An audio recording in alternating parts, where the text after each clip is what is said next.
I don't think there's a magic silver bullet. I don't think you can just go out and run an advertising campaign and say, look, we're back. Bottom line is, I think you've got to deliver. People will fly it, and the word of mouth will generate I suppose the net promotion that you need for brand to be underpinned.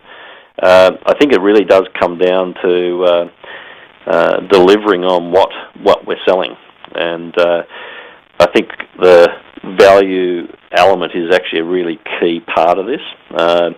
So it's not just about cheap and cheerful and cheap fares. People want value for money, which means actually getting from A to B and being comfortable in that. So I think a lot of the issues around safety are just gone. The airline is safe. There's no caveats that are around the AOC. There's no restrictions. So that issue is, I think, one that you can almost draw a line in the sand on. But ultimately, we do need to deliver what the consumer wants. And I think that still really is the bottom line fundamental. And what kind of response would you expect from Jetstar, which is your key competitor and I think has about 22% market share in Australia?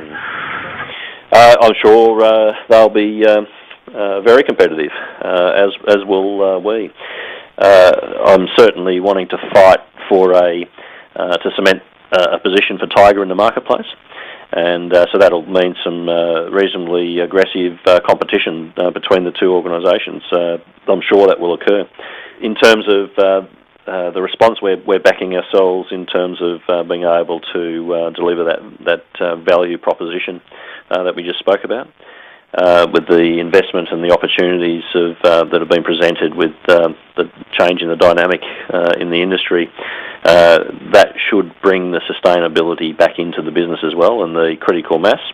But look, it will be an extremely competitive market at that budget end for a few years. In terms of risks around this, execution is one. I think getting strategy in place is one that's fairly critical as well.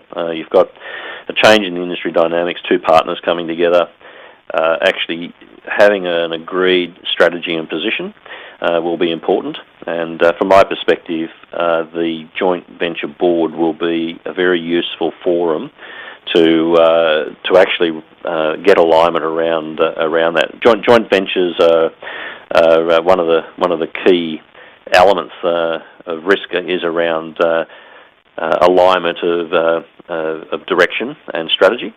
So that's one risk. The other is clearly around execution, and Tiger's bleeding at the moment in terms of cash flow. So that will be a priority, and execution is very fundamental to that.